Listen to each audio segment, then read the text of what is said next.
Jake, is there any one reason behind your recent form? Nah, I don't think so. Obviously, probably started with the Richmond game back then, just clunking a few marks and been able to carry on some form ever since. So I don't know if I can put it down to one thing. It's probably a culmination of a lot of things and a lot of hard work to be able to get a little bit of reward on the scoreboard. Is the confidence just sky high at the moment? Yeah, I think so, but I get it a lot from my teammates as well. I think as a team, barring last week, obviously, we're feeling pretty confident at the moment in the way we play, and it's definitely rubbing off on me, that's for sure. Sheer number of goals that you've kicked recently, has that surprised you?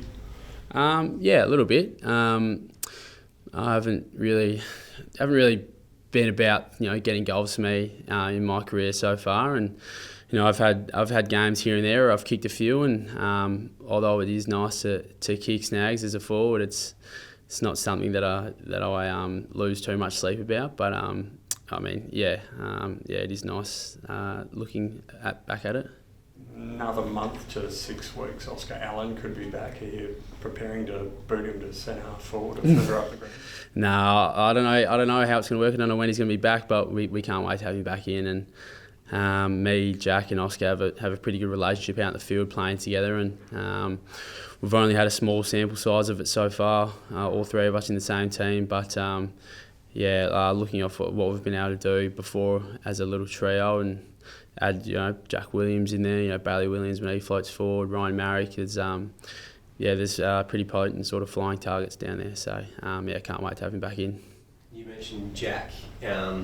Probably hasn't kicked as many goals as in the past, but how handy is it having him down there taking the best defender every week? Yeah, he's good.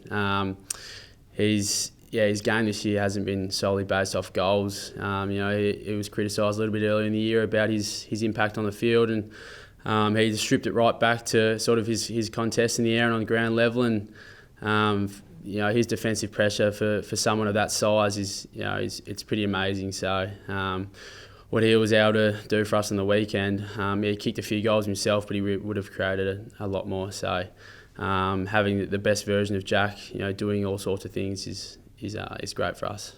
You mentioned Oscar before. What's he been like just off the field in terms of guidance and mentorship for yourself? Yeah, I think early he was probably struggling a little bit with not being able to play, not being able to be out in the field. Obviously, just being appointed one of the captains of the club, he wanted to get off to a great start. But he's always been such a good mentor to me and great mate, and they're sort of a shoulder to lean on and provide some advice here and there. And I think since he's been back running and sort of training at a higher level, it's been able to sort of put him in the right stead to know that he's not far away, and it's given him a bit of optimism and hope. So he's not far away, and I can see him getting a bit more excited. Do you think there is room for the three of you in that forward line? Yeah, absolutely. It's going to have to be. We'll make it work. Jake, you're obviously confident up forward. Are you happier up there? You've had to, up till now, do a lot of work elsewhere on the ground, in defence, on the wing, in the ruck. Are you happier to be settled up forward now? Yeah, it definitely helps sort of playing the one position. Probably allows just to sit there and just grow through it. I've had a bit of times over the career where I've pinch hit in a few other positions, but being up forward just allows you to get that continuity in your game, and allows for probably a better review process of your game, and sort of how I've been able to work through games, and definitely you get a bit of maturity growth throughout sort of sitting games as a forward. You had some struggles with your health, which we all know about. How is that going now, and what are you doing to manage that as you move forward? Yeah, it's going well. I haven't had any hiccups so far this year. Manage wise, I've got all sorts of stuff that I got to do, which is pretty personal. But it's I'm in a good place. Touch wood that continues up. So I've been well looked after so far by the medicos and the sports science staff. They make sure I'm good and ready to go every weekend. Have you taken any time to reflect on where you were 8-10 months ago to where you are now? Yeah, a little bit. It's probably where a lot of my maturity's come from this year, and I know it's bit of a sort of, I'm playing good footy now, and I don't want to be like, oh yeah, it's definitely because of that. It's, I've done the same thing that I've done my whole career. It's worked as hard as I can and try and do my bit for the team. But the perspective's definitely grown a little bit, and I guess it's more to revert back to in the times that we're struggling. So off the back of tough losses, we haven't had too many this year, but in the tough times, it's more so. All right. Well, back then I was struggling much more than I am now. So it definitely keeps me on a sort of even playing field mentally, and sort of puts me in a better position to be able to bounce back from a bit of adversity. That's for sure. And what do you make of the G Train comparison? I don't. I see all that sort of stuff, and it's funny. Makes people laugh. Yeah, I don't know. not many comments on that. Just on that, like they have the nicknames, some of them tongue in cheek, but it's a plugger, the Jet Train, the Duck. Who are the forwards that you idolised growing up? I was big Lloydie, John O'Brien. I was a Port supporter growing up, so Treadray. So many guys. Kennedy.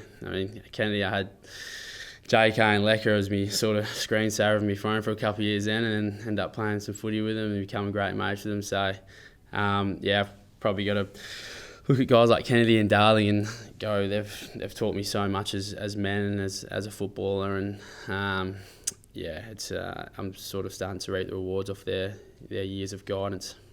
Obviously against Melbourne it was a big scalp for the club, but for yourself to go up against guys like Stephen May and Tom McDonald and play the way you did, do you take a lot of confidence out of that and just seeing those opponents? Yeah, you do.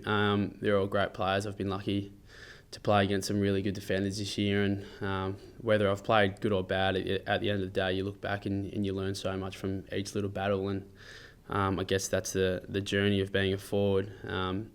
Some days you can feel like you're working as hard as you can and you're doing everything you can, but you're still not getting a look, and some days it just falls in your lap, and that's just the sort of nature of being a forward. You sort of rely a little bit on what goes on up the field, and I was lucky to get on the end of a little bit of ball movement last week and hit the scoreboard, but it's good to play against the best defenders in the competition. Are you expecting to get a business class flight to Adelaide? What do you make of the travel kind of conversation at the moment? No, I've never got a business class seat. No, we get a bit of legroom, that's for sure. But no, I haven't really got a comment on that sort of stuff. I'll let the experts talk about that. But all we know is every time we leave, we head away to do a job, and we don't pay too much attention to the travel and whatnot. We're over there for a job and to get a win.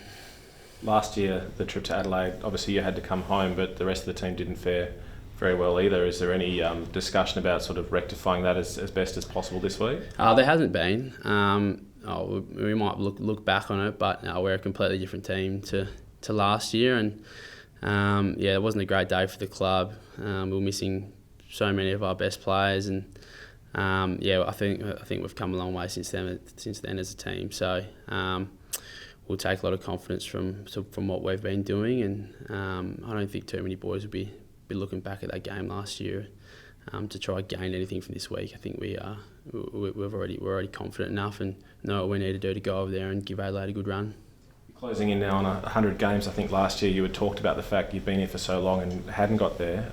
Your dad played 177. Is that a figure in your back of your mind that you'd like to get to? No, I don't think so, mate. It would be great to get to 100 games. Obviously, it's coming up pretty soon, and get my name in the locker at this great club. And he got 177, but he also got a couple of flags with that. So it's probably not a game sort of thing. It's probably the flags that I'm after. It's definitely it will be a proud moment when I bring up the triple figures. Talk at the moment about Elliot Yeo's future. Do you think it'll take much to convince him to stay? I don't know. I don't really get involved in that stuff with my teammates, and they're obviously got to decide some pretty important things about their future. And all I know is, I bloody want him to stay, because what he's been able to do this year is just unreal. He's helped us transform back into the team we are now, and I'm sure everything will take care of itself, because he loves this club and he wants to be a part of the rebuild. So I'm sure that'll take care of itself in the not too near future. Sorry. We have to ask, are you as in awe of Harley as we are? Yeah, yep. No, he's not bad. He's a quality player, and sometimes you do become a fan out there, especially watching him charge out of the middle of the ground and put one over your head.